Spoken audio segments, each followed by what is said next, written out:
और अब शुरू करते हैं आज की हमारी कवर स्टोरी।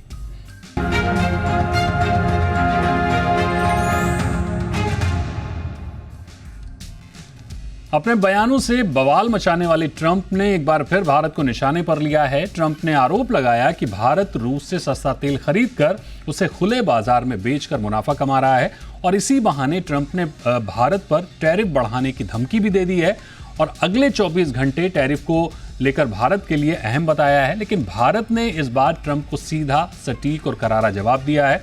भारत ने न सिर्फ इन आरोपों को सिरे से खारिज किया बल्कि अमेरिका और यूरोप को सच का आईना भी दिखा दिया है।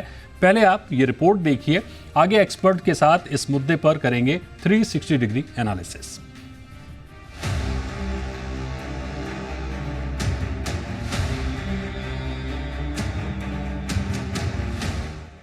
भारत अब वो नहीं जो सिर झुकाए। ये नया भारत है जो अपने हितों की रक्षा करना जानता है। जब बात राष्ट्रहित की हो तो भारत झुकता नहीं, जवाब देता है और इस बार भी जवाब आया है, सीधा, सटीक और करारा। अमेरिकी राष्ट्रपति ट्रंप ने आरोप लगाया है कि भारत रूस से सस्ता तेल खरीदकर उसे अंतर्राष्ट्रीय बाजार में बेचकर भारी मुनाफा कमा रहा है। साथ ही ट्रंप ने भारत को धमकी देते हुए उस पर टैरिफ बढ़ाने की बात कही है। लेकिन भारत ने इस बार ट्रंप को उनके ही अंदाज में करारा जवाब दिया।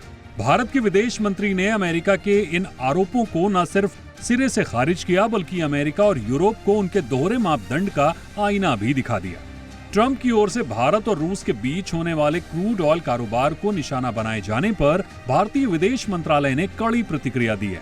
एमईए का कहना है कि भारत का रूस से तेल खरीदना एक राष्ट्रीय आवश्यकता है, जबकि आलोचना करने वाले अमेरिका और यूरोपीय संघ खुद रूस के साथ अपनी जरूरतों के हिसाब से व्यापक व्यापार कर रहे हैं। तो भारतीय विदेश मंत्रालय ने दो टूक शब्दों में ट्रंप को यह संदेश दिया है कि उनका भारत पर आरोप लगाना तर्कहीन है। तो चलिए आंकड़ों के जरिए भी समझाने की कोशिश करते हैं कि भारत पर ट्रंप के लगाए आरोपों में कितना दम है। आपको बता दें कि साल 2024 में यूरोपीय संघ का रूस के साथ द्विपक्षीय व्यापार 67.5 अरब यूरो का था, जो भारत और रूस के व्यापार से कई गुना ज्यादा था। असल में साल 2024 में ईयू का रूस से एलएनजी आयात रिकॉर्ड 16.5 मिलियन टन तक पहुंच गया, जो 2022 में 15.21 मिलियन टन के पिछले रिकॉर्ड को भी पार कर गया था। एमईए ने उस सच को भी बताया कि यूएसए अपने परमाणु उद्योग के लिए रूस से यूरेनियम, हेक्साफ्लोराइड, अपने ईवी उद्योग के लिए पैलेडियम, उर्वरकों के साथ साथ रसायनों का भी आयात जारी रखे हुए है। भारत के खिलाफ ट्रंप का धमकी भरा ये बयान रूस को भी रास नहीं आया। तो रूस ने साफ शब्दों में कहा कि सभी देशों को ट्रेडिंग पार्टनर चुनने का अधिकार है और भारत को रूस के साथ व्यापार करने से रोकना गैर कानूनी। तो एक बात साफ है कि ट्रंप की खोखली धमकी के सामने भारत झुकने वाला नहीं है और राष्ट्रहित भारत के लिए सर्वोपरि है। ब्यूरो रिपोर्ट, जी न्यूज़। और इस मुद्दे पर चर्चा के लिए हमारे साथ हैं तीन खास मेहमान। हमारे साथ हैं अजय बग्गा, मार्केट एक्सपर्ट। हमारे साथ अतुल कौशिक हैं, GDC fellow, RIS and former additional secretary government of India. हमारे साथ अश्विनी महाजन हैं, वरिष्ठ अर्थशास्त्री। तो अजय सर, अतुल सर और अश्विनी सर, बहुत स्वागत करेंगे आपका जी बिजनेस पर हमारे साथ जुड़ने के लिए।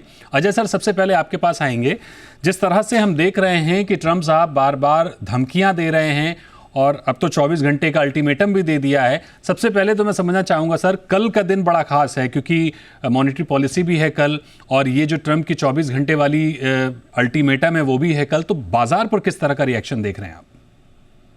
देखिए, बाजार ने मोरलेस पचा लिया है और देखिए, हमारा ही बाजार नहीं, आप ब्राजील का बाजार देखें, 0.5% से कम नीचे था। स्विट्जरलैंड जिसपे 39% टैरिफ लगाया गया, उसका बाजार कल 1.9% नीचे खुला, बट बंद होते होते 0.2% पे आ गया था। तो बाजार ने तो ज्यादातर इसको पचा लिया है। और क्या हो जाता है दीपक जी के एक लेवल के बाद फर्क नहीं पड़ता है। तो अगर 25 का अब ये 50 कर देंगे, 50 के ऊपर 500 भी ले जाएं, एनीवे 50 पर ही ट्रेड सारी खत्म हो जाती है। तो अब बाजार यही कह रहा है कि कितना और ये खींच लेंगे, अब देख लेते हैं क्या होता है। ये तो तय है कि आज रात को उनके टाइम, तो हमारे कल तड़का सवेरे एक अनाउंसमेंट आ जाएगा भारत पे बड़े टैरिफ लगाने का। तो अब देखते हैं क्या ये लगाते हैं। अच्छी बात क्या है, भारत ने बड़ी मैच्योर वे में, परिपक्व वे में इसको हैंडल किया है। फैक्चुअल डिफेंस लगाया है भारत ने, और रूल्स बेस्ड नेगोशिएशन जारी रखने की बात की है। तो भारत बहुत ही मैच्योरली निकल के आ रहा है। बट सामने वाला अगर इस तरह आमादा है कि कुछ ना किसी को पकड़ के हर हफ्ते उनको डांटना है, झल्लाहट दिखानी है, तो ओवरऑल अगर देखें थोड़ा बारीकी में, कोरिया का ट्रेड, कोरिया के पास 350 बिलियन नहीं है इन्वेस्ट करने के, जो ये बात कर रहे हैं। जापान का जो 750 बिलियन बात कर रहे हैं, जापान कह रहा है हमारी निजी कंपनियां ये डालेंगी। यूरोप ने तो सीधा नकार दिया कि 600 बिलियन जो ये बात कर रहे हैं। और आज भी जो इनकी इंटरव्यू रही है एक बिजनेस चैनल के साथ, वहां पे इन्होंने कहा मैं जैसे चाहूंगा वैसे इन्वेस्ट करूंगा। यूरोपियन यूनियन ने बहुत क्लियरली कहा है कि यूरोपियन यूनियन ये 600 बिलियन नहीं डालेगा, उनकी निजी कंपनियां ये डालेंगी, और उन पे निर्भर है कि वो कैसे शेयर करना चाहते हैं। तो बहुत बड़ा एक गैप है अंडरस्टैंडिंग में भी, जो जो इन्होंने डील्स भी की हैं। तो ऐसा नहीं है कि भारत पिछड़ गया है। ये और 1 महीना 2 महीना रशिया का सीज फायर होगा ही, उसके बाद कहाँ जाएंगे? उसके बाद तो नहीं लगा सकते ना ये टैरिफ। तो अब देखते हैं भारत के पास क्या है जो इनको चाहिए, जो अभी तक हमने नहीं दिया। आई एम श्योर सरकार कुछ ना कुछ इस पे काम कर रही होगी। जाहिर तौर पर सरकार इस पर काम कर रही है। अतुल सर, आपसे समझना चाहेंगे कि भारत अमेरिका ट्रेड इससे कितना प्रभावित होगा? फौरी तौर पर जो अभी टैरिफ की बात की है ट्रंप साहब ने, साथ ही ट्रंप संदेश क्या देना चाहते हैं? टैरिफ बढ़ाना घटाना आपकी रणनीति का हिस्सा है, ठीक है, आप फॉर्मल तरीके से करिए, लेकिन जो तरीका है सोशल मीडिया पर बयानबाजी करना, कल कुछ था आज कुछ है और कल क्या होगा किसी को पता नहीं है, ये हल्कापन क्यों है? पहले तो आपकी बात का जवाब यह है कि कुछ नंबर्स आए हैं कि 30% हमारा अमेरिका को जो निर्यात है वो कम हो जाएगा। वो सही है कि गलत है, वो इस पे मुनस्सर होगा कि अल्टीमेटली 7 तारीख को वो क्या एग्जेम्पशंस देता है। अगर आपने देखा हो, अगर आप 2 अप्रैल से आज तक की ट्रंप की झल्लाहट के जैसा साहब बता रहे थे नुमाइना करिए, तो आप देखेंगे कि वो बीच में बहुत सारी एग्जेम्पशंस डाल देते हैं। अगर उनको दवाइयां उदाहरणतः चाहिए होंगी, तो अगर उसको एग्जेम्प्ट कर देंगे तो वो 30% घट के सीधा 18% पे आ जाएगा। अगर उनको कुछ स्टील प्रोडक्ट्स अभी फिलहाल चाहिए तो वो फिर और कम आ जाएगा। तो इसलिए इस समय कोई ऐसा अनुमान लगाना मुमकिन नहीं है कि कितना घटेगा। जो झल्लाहट वाली बात कही है वो एक इम्पॉर्टेंट इश्यू है, जिसके ऊपर हमें अपने आप इंटरनली अपने देश में देखना होगा। पहला काम तो ये करना होगा कि हालांकि हम काफी डाइवर्सिफाइड एक्सपोर्ट प्रोफाइल है हमारा, लेकिन कितना हम और डाइवर्सिफाई कर सकते हैं, या जहां पे हमने अभी अपनी मार्केट्स ऑलरेडी एस्टैब्लिश कर ली हैं, उनमें से कितनी मार्केट्स और बढ़ सकती हैं। तो जैसे आज फिलीपींस के प्रेसिडेंट साहब आए हुए हैं, इन सब लोगों से बात करें, तो हमें कुछ डाइवर्सिफिकेशन करनी है। दूसरी, हमें ये बात समझ लेनी चाहिए कि ट्रंप की झल्लाहट जो है उसके पीछे उसकी अपनी मजबूरी है। उसने अपने इलेक्शन के टाइम पे जो मागा कॉन्स्टिट्यूएंसी है उसके लिए बहुत सारे प्रोमिसेस कर दी थी, तो वो अब पूरे कैसे करे उसको समस्या, वो उस समस्या से वो जूझ रहा है। तो उसमें रशिया, चाइना, इंडिया ऐसे ही देश हैं जिसके ऊपर वो ज्यादा हावी हो सकता है। यूरोप, जापान, कोरिया, इनके ऊपर तो वो हावी हो ही चुका, क्योंकि उनका एक स्ट्रेटेजिक और डिफेंस नीड ज्यादा है हम लोगों से। तो हम लोगों के ऊपर गज गिरेगा जरूरी, और इसको डाइवर्सिफाई करके प्लस हमें ये भी देखना होगा कि कौन सी और वैल्यू चेन्स हैं जहां पे हम अपने आप को ज्यादा जोड़ सकते हैं। जैसे आज प्रधानमंत्री जी ने बात करी कि आसियान के साथ जो हमारा फॉरेन ट्रेड एग्रीमेंट है उसको हम रिव्यू करेंगे, और फिलीपींस के साथ एक बायलैटरल एग्रीमेंट की भी बात उन्होंने शुरू करी। इसके अलावा ज्यादा जरूरी यह है कि हम अपनी अपनी इंडस्ट्री से बात करें, और हमारे उद्योग मंत्री जी ने ये कहा भी है बिल्कुल कि उनसे बात करेंगे और उनसे आइडेंटिफाई करेंगे कि स्पेसिफिक कौन से प्रोडक्ट्स हैं ठीक। जिसके ऊपर उनको अभी मदद चाहिए।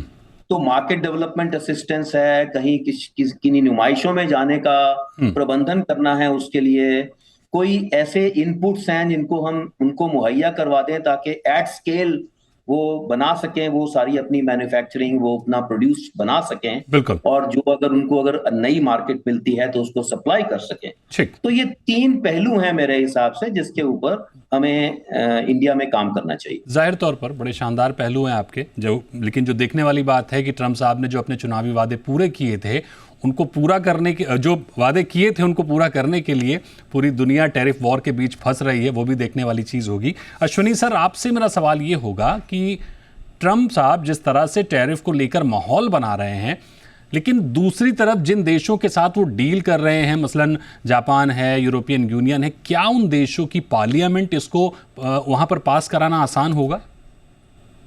देखिए, ये कुल मिलाकर के जो ट्रंप साहब ने टैरिफ लगाए हैं, पहली बात तो यह है कि ये गैर कानूनी, यानी जिन समझौतों पर हमने पहले से हस्ताक्षर किए हुए हैं और सभी देशों ने किए हैं, अमेरिका समेत, तो ऐसे में ये गैर कानूनी टैरिफ्स लगाना,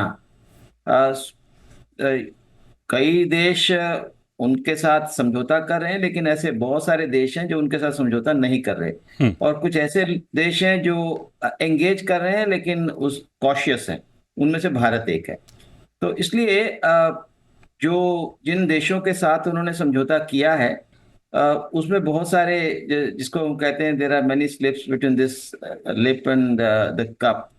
तो वही वाली बात है कि बहुत आसान नहीं है, आपका कहना ठीक है, लेकिन मैं यहाँ पर ये बताना चाहूँगा कि जो ट्रंप साहब के जो फैसले हैं इमेच्योर हैं, क्योंकि आगे चल कर के जिस प्रकार से अमेरिका, और इकोनॉमिक्स में हम सिद्धांतशः ये बात मानते हैं कि टैरिफ बढ़ाना यानी प्रोटेक्शन तब तब लाभदायक होता है जब हमारे पास एक्सेस कैपेसिटी हो, लेकिन अमेरिका के पास तो एक्सेस कैपेसिटी, क्या कैपेसिटी है ही नहीं प्रोडक्शन की। उनके तमाम प्रकार के उद्योग 20 साल पहले बंद हो गए, तो ऐसे में उन उद्योगों को वापस लाना तो 2-4-5 महीने में तो संभव है नहीं। तो ऐसे में अमेरिका आगे चल करके एक भयंकर मुद्रास्फीति में, इन्फ्लेशन के बीच में फंसने वाला है, जिसका प्रभाव डोनाल्ड ट्रंप के लोकप्रियता पर भी होगा। इसलिए मुझे नहीं लगता है कि इसको वो लंबा खींच पाएंगे। ये केवल जिसको हम कहें कि एक नेगोशिएशन की टैक्टिक्स हैं जिनको वो इस्तेमाल कर रहे हैं। हमें इसके बारे में आगाह रहना चाहिए, जाहिर तौर पर आगाह रहना चाहिए, और देश आगाह है भी, क्योंकि जिस तरह से रिएक्शन आ रहे हैं वो ये तो स्पष्ट संदेश है कि आप कुछ भी नहीं बोल सकते, आपको कम से कम सुनना भी पड़ेगा। बग्गा सर, आपसे मेरा सवाल ये होगा कि रूस ने भी इस पर प्रतिक्रिया दी है और साफ कहा है कि किसी भी देश को अपना ट्रेड पार्टनर चुनने का अधिकार है। दूसरी ओर भारत भी अब इसका जवाब दे रहा है। ओवरऑल इस मुद्दे पर भारत की स्थिति को आप कैसे देख रहे हैं? देखिए, 2% हमारा जीडीपी है एट रिस्क, और उसमें से फार्मा और स्मार्टफोन्स पे अभी टैरिफ नहीं है, तो 25 बिलियन उसमें से निकल जाता है। सोचिए 50 बिलियन का एक्सपोर्ट्स रिस्क पर है। अब 50 बिलियन का एक्सपोर्ट अगर आधा भी हो जाए तो 25 बिलियन आपका रेवेन्यू कटता है। दूसरी तरफ अगर हम रशियन तेल लेना बंद कर दें, साल का हम 170 करोड़ बैरल्स हम आयात करते हैं, 170 करोड़। अब 170 करोड़ पे अगर $10 भी बढ़ गई कीमत तो हमें लेने के देने पड़ जाएंगे। और अगर रशियन सप्लाई पूरी निकल गई, रशियन सप्लाई है 8-9 मिलियन बैरल दिन की 103 में से, उसमें से लगभग 5-5.5 एक्सपोर्ट होता है। 5-5.5 मिलियन बैरल अगर रोज के निकल गए सप्लाई में से, तेल 120-130 पे चला जाएगा, $10 ही नहीं। तो हमारे को जो नुकसान हो सकता है रशियन तेल मार्केट से जाने का, वो कई गुना है इस एक्सपोर्ट्स के नुकसान से। तो एंड में ये कैलकुलेशन है जिस पे भारत सरकार टिकी हुई है कि रशियन तेल तो नहीं छोड़ा जा सकता, हम ना खरीदें, कहीं तो वो सप्लाई आनी चाहिए, या तो चीन ले ले पूरा का पूरा और हमें फिर गल्फ से आने लग जाए। ये शुरुआत कहाँ से हुई कि गल्फ का तेल यूरोप जाने लग गया यूक्रेन का जंग छिड़ने के बाद, हमारे पास किल्लत हुई तेल की, हम 1-2% ही रशिया से उठाते थे तेल, एकदम से हम 30% 35% उठाने लग गए, क्योंकि तब मजबूरी भी थी, और दूसरा यूएस ने भी पीछे से हाथ बढ़ाया कि आप ले लीजिए, नहीं तो तेल कहाँ का कहाँ पहुंच जाएगा कीमत, क्योंकि ऑल्टरनेटिव सप्लाई नहीं है। तो आपको ये बैलेंस करना है, एक्सपोर्टर्स खत्म होंगे या फिर आपका तेल के कारण पूरी इकोनॉमी खत्म हो सकती है, इन दोनों के बीच में एक बैलेंस व्यू सरकार लेके चल रही है। जाहिर तौर पर अतुल सर, इस पर मेरा सवाल ये होगा आपसे कि ट्रंप नसीहत तो दे रहे हैं, लेकिन खुद रूस के साथ अपने परमाणु उद्योग के लिए रूस से यूरेनियम, हेक्साफ्लोराइड, अपने ईवी उद्योग के लिए पैलेडियम, केमिकल भी आयात कर रहे हैं। फिर ये दोहरी नीति का क्या मतलब है? एक्चुअली इसको आप नीति कह के सबसे पहली गलती कर रहे हैं मेरे हिसाब से, कि उनकी नीति नहीं है ये, वो एक ट्रांजैक्शनल आदमी हैं जो बिजनेस एनवायरनमेंट से आए हैं, और उनको टेबल पे आमने सामने बैठ के कॉन्ट्रैक्ट करने की आदत है, और उन कॉन्ट्रैक्ट्स को जीतने की आदत है। तो ये बात सही है कि वो काफी अच्छे बिजनेसमैन रहे हैं, और उन्होंने अपना बिजनेस काफी बढ़ाया है, और इतना बढ़ाया है कि अब वो व्हाइट हाउस में बैठ के भी वो बिजनेस बढ़ा रहे हैं। तो अगर वो वाली पर्सनैलिटी समझें आप उनको, ना कि president of the United states समझें, तो आप उनकी जो झुंझलाहट है, जैसे बग्गा साहब ने शुरू में कहा, वो समझ पाएंगे। ऐसा नहीं है कि ट्रंप पहले रिपब्लिकन प्रेसिडेंट हैं या पहला अमेरिकन पॉलिसी ओवरचर है कि जहां पे मागा या अमेरिका फर्स्ट की बात हुई है। ये तो बहुत देर से चल रहा है। अमेरिका जब पैदा हुआ था तो अमेरिका को लगा कि हमारे तो दोनों टाइप साइड पे बस क्वेश्चंस हैं, तो हमें तो दुनिया में किसी से बात ही नहीं करनी है। वो तो क्योंकि मार्शल प्लान आई, उसके बाद यूरोप के साथ उनका कॉन्टैक्ट हुआ, अटलांटिक ट्रीटी बनी और ट्रांस अटलांटिक ट्रेड बढ़ा, तो उनको लगा ट्रेड से भी फायदा हो सकता है। अब इंडिया और यूएस में एक अंतर ये भी है कि हमारा तो ट्रेड के ऊपर इतना ज्यादा डिपेंडेंस नहीं है, खासकर इंपोर्ट के ऊपर इतना ज्यादा डिपेंडेंस नहीं है जितना यूएस का है। तो यूएस की समस्या भी है कि वो एक तो मागा कॉन्स्टिट्यूएंसी के लिए अपना मैन्युफैक्चरिंग को वापस लेके आना चाहता है।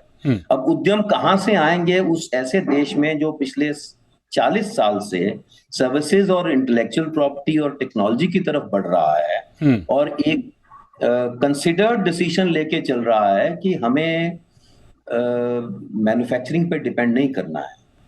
अगर हम देखें कि जब चाइना को हमने WTO में एक्सीड करवाया था 2001 में, तो उस टाइम पे यूएस की जो स्टेटमेंट्स उस टाइम की पढ़िए आप, तो उनसे यही लगता है कि भी देखो हम सस्ता माल अपने कंज्यूमर्स के लिए लेके आएंगे चाइना। वही हुआ पिछले 20 साल से। अब उनको समस्या यह है कि वो अमेरिका फर्स्ट वाली जो उनकी नीति है, अगर उसको आप नीति कहना चाहते हैं, मैं तो उसको एक झुंझलाहट कहूंगा, वो अपनी कॉन्स्टिट्यूएंसी को बनाने के लिए और अपनी इलेक्शन जीतने के लिए करी थी। आज वो चाहे पॉवल हो, चाहे उसके डेटा रिवील करने वाले लोग हों जिनको निकाल रहे हैं, वो सबके साथ ही दुखी हैं। तो उनको, जैसे महाजन साहब ने कहा, 1-2 महीने इंतजार करिए, उनको देखने दीजिए कि उनकी अपनी अमेरिकन इकोनॉमी के ऊपर इन चीजों का क्या असर पड़ रहा है। बिल्कुल। ऑलरेडी हम देख रहे हैं कि इन्फ्लेशन वहां बढ़ रही है, और किस तरीके से फूड इन्फ्लेशन इन पर्टिकुलर, जो कि सबसे ज्यादा कॉन्स्टिट्यूएंसीज को अफेक्ट करती है, वो बढ़ रही है। अगर आज 2 महीने के बाद अगर उनको लगता है कि मेरी कॉन्स्टिट्यूएंसी अब इस सिचुएशन में नहीं है कि नवंबर 2026 में कांग्रेस में मैं फिर से रिपब्लिकन्स को मेजॉरिटी दे पाऊंगा, तो शायद वो अपनी ये बातें बदल रहे हैं, बातें हैं, नीति है, या जो भी है। बिल्कुल जाहिर तौर पर ये नीति खैर आपने स्पष्ट कहा कि नीति नहीं, वो झुंझलाहट है, बड़ा सटीक था वो। अश्विनी सर, आपसे मेरा सवाल ये होगा कि अमेरिका भारत में जिन डेयरी और एग्रीकल्चर प्रोडक्ट के लिए खुला बाजार चाह रहा है, अपनी शर्तों पर वो बाजार चाह रहा है, वो कितना मुनासिब है? क्योंकि जाहिर है हर देश की अपने हित को प्राथमिकता देगा, वही भारत भी कर रहा है, इसमें गलत क्या है? देखिए, अमेरिका जो मांग रहा है भारत से, भारत दे नहीं सकता, और ये अमेरिकन्स भी समझते हैं। ये केवल उनकी एक नेगोशिएशन टैक्टिक्स है कि वो हमें कहेंगे कि भाई आप अगर ये नहीं दे रहे हो तो हमें वो सब चीजें एक्स्ट्रा दीजिए। तो जहां तक एग्रीकल्चर का सवाल है, इसमें दो बातें हैं। एक, अमेरिकन गवर्नमेंट कभी भी यह संभव नहीं होने देती है कि अमेरिकन फूड प्राइसेस जो हैं, फूड ग्रेन प्राइसेस या एग्रीकल्चर प्राइसेस, वो वर्ल्ड मार्केट से ज्यादा हो। वो हमेशा कम रखती हैं ताकि दुनिया भर से कोई आयात हो ही ना सके। ऐसे सभी उदाहरण हमारे सामने हैं। दूसरी बात यह है कि वो हमसे चाह रहे हैं कि हम उनके जीएम प्रोडक्ट्स को अलाउ करें। जब भारत में हम अपने किसानों को ही जीएम नहीं करने देते हैं, और जीएम के अपने स्वास्थ्य और पर्यावरण के नुकसान हैं, उसलिए हम नहीं कर सकते। दूसरी बात डेयरी की है। डेयरी में भी वही सवाल है। अगर सस्ते डेयरी प्रोडक्ट्स भारत में आते हैं तो भारत के जो 10 करोड़ डेयरी फार्मर्स हैं, जिन पर 50 करोड़ लोग निर्भर करते हैं, ऐसे, और जिसके कारण आज भारत दुनिया का सबसे ज्यादा बड़ा दुग्ध उत्पादक देश बन चुका है, तो वो हम नहीं दे सकते हैं। दूसरा, उनका नॉन-वेज डेयरी का सवाल है। लेकिन वो चाह रहे हैं कि हम उनकी कंपनियों के लिए free flow of data provide कर दें। वो चाह रहे हैं कि हम आईपीआर में तमाम प्रकार के उनको कंसेशंस दे दें। ऐसी सब चीजें वो हमारे साथ नेगोशिएट कर रहे हैं, ऐसी सब चीजें जो भारत दे नहीं सकता है। इसलिए मुझे ऐसा लगता नहीं है कि बहुत आसान होगा अमेरिका के साथ डील करना, और मुझे लगता है कि अमेरिका को बिना डील के ही भारत के साथ व्यापार करना पड़ेगा। बिल्कुल, बिना डील के ही भारत के साथ व्यापार करना पड़ेगा। बड़ी अहम बात आपने कही। बग्गा सर, हर रोज ट्रंप का नया अल्टीमेटम भारत और अमेरिका के बीच फ्री ट्रेड डील को लेकर जो बातचीत चल रही है, उसके गणित को फेल करता हुआ दिख रहा है। और क्या आपको लगता है कि अगस्त मिड में जो अमेरिकी दल यहां आने वाला था, उससे कुछ उम्मीद बनेगी, कुछ आगे बढ़ेगी बात? देखिए, आज रात को जो रशियन टैरिफ आ जाएंगे वो तो पॉलिटिकल मूव है। तो अब वो ब्यूरोक्रेट्स आएंगे नहीं आएंगे, क्या होगा कहना बहुत मुश्किल हो जाता है। बट जैसे अभी कहते रहे हैं कि 100% टैरिफ लगा देंगे, अगर 25 का 50 भी कर दिया तो बहुत बड़ा खात्मा हो जाता है हमारे अमेरिका को जो एक्सपोर्ट्स गुड्स के जा रहे हैं। तो फिर देखते हैं भारत क्या रवैया लेता है। तो अभी हमें कुछ घंटों का ही नहीं पता है, तो एक महीने का कहना मुश्किल हो गया है। थोड़ा सा क्लैरिटी नहीं है। और क्या है, देखिए, पॉलिटिकल कर रहे हैं। बांग्लादेश हो, श्रीलंका हो, पाकिस्तान हो, सबको हमारे से कम टैरिफ जान के लगा के दिए, और हाइफनेट करते हैं पाकिस्तान को हमारे साथ। यहाँ पे थोड़ा हमारे भी कमी रही है कि अमेरिका में जाके हमारा पीआर ज्यादा स्ट्रांग होना था। 8 काउंसलेट और भारत ने खोले हैं अपने। बहुत अच्छा आउटरीच था हमारा पहले दौर में मोदी साहब का, जब हाउडी मोदी और नमस्ते ट्रंप और ये सब हुआ। तो वो कहीं ना कहीं अभी हमें फिर से उसको रिवाइव करना है। वो पाकिस्तान आगे निकल गया है, और हमें पाकिस्तान से अपने को कंपेयर नहीं करना। हम विश्व के चौथे बड़े इकोनॉमी है, बट पॉलिटिकल कैपिटल के तौर पे वो हम नहीं अभी उसको, अपने साइज को, अपने मार्केट को, अपने एक्सेस को हम नहीं उतार पा रहे। एक बहुत छोटा उदाहरण दूंगा। अगर हमारा गुड्स का सरप्लस है हमारे तरफ $45 बिलियन का, सर्विसेज में अमेरिका का सरप्लस है $50 बिलियन। कल को अगर हम उनके जो टेक्नोलॉजी कंपनियां हैं, डिजिटल कंपनियां हैं, उनके फाइनेंशियल सर्विसेज हैं, अगर उन पे रोक लगाते हैं तो वो ज्यादा नुकसान अमेरिका को होगा। वो हम करते नहीं है, वो हमारा शत्रु नहीं है। ये एक व्यक्ति आया है जो कि इस तरह कर रहा है, और सर ने बहुत अच्छा उदाहरण दिया इसका कि ये नेगोशिएशन नहीं है, रिलेशनशिप नहीं है, ट्रांजैक्शनल है। एक आपको आंकड़ा देना चाहूंगा, जो जुलाई के इनके नंबर आए जॉब्स के, -14,000 आया मैन्युफैक्चरिंग में। और मैं यही कहता जा रहा हूँ, 2018-19 में जब इन्होंने स्टील पे टैरिफ लगाया था, स्टील प्लांट्स में 1,000 लोगों की नौकरियां लगी, 75,000 नौकरियां डाउनस्ट्रीम लोगों की निकल गई थी। कोई फोर्जिंग वाला, कोई मेटल कैन वाला, कोई चेसी वाला, सब बंद हो गए। अब ये 50% इन्होंने स्टील, एल्यूमिनियम, कॉपर पे लगा दिया है टैरिफ। इनकी आज कैटरपिलर सबसे बड़ा कंस्ट्रक्शन मेजर है, उसने बोला $1.5 बिलियन का जी मुझे नुकसान हो रहा है टैरिफ से। जो इनके 3 दिग्गज कार कंपनियां हैं, फोर्ड, स्टेलेंटिस, जनरल मोटर्स, मिला के $7 बिलियन का इनको नुकसान है टैरिफ से। फोर्ड को इस तिमाही में लॉस में आ गया, जनरल मोटर्स लॉस में आ गया। तो ये सोची समझी नहीं है, और ना इनकी नौकरियां लगने वाली हैं, उल्टा इनका मैन्युफैक्चरिंग बेस और हॉलो हो जाएगा। हमारे लिए तकलीफ क्या है, जो चाइना का ओवर कैपेसिटी छूटेगा इसमें से, वो सब विश्व को खत्म कर रहा है। अब चाइना का यूएस को जो एक्सपोर्ट है -15% गया, मई जून जुलाई में साल दर साल -15% चल रहा है, बट चाइना का ओवरऑल एक्सपोर्ट 5% ग्रो कर रहा है।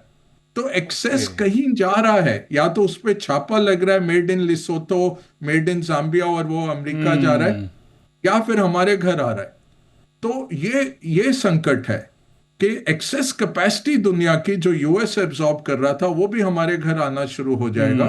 तो दो तरफा प्रॉब्लम है, हमारे एक्सपोर्टर्स को प्रॉब्लम है, हमारे मैन्युफैक्चरर्स को प्रॉब्लम है।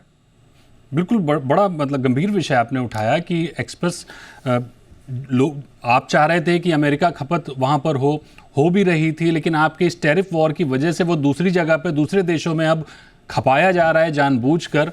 ये बड़ा विचित्र विषय है। एक और चीज़ बग्गा सर आपसे ही मैं समझना चाहूँगा, क्योंकि आप यूएस के हालातों को ज़्यादा बेहतर समझते हैं। हालांकि अभी अतुल सर ने भी बताया कि वहाँ पर रिफ्लेक्शन दिखने लगा है। तो ट्रंप ने टैरिफ को लेकर ये जो एक पूरी जंग छेड़ी है पूरी दुनिया में, उससे एक आम अमेरिकी क्या राय रख रहा है? आम अमेरिकियों का रिएक्शन इस पर क्या है? देखिए, जो उनका मागा बेस है वो समझते हैं कि बहुत अच्छा है, नौकरियां आएंगी। नौकरियां नहीं आने वाली। कोई अमेरिकन टेक्सटाइल में काम नहीं करेगा, कोई अमेरिकन आपका फोन नहीं बनाएगा जो फॉक्सकॉन और ये सब बनाते हैं। 3-4% के मार्जिन के बिजनेस हैं सारे।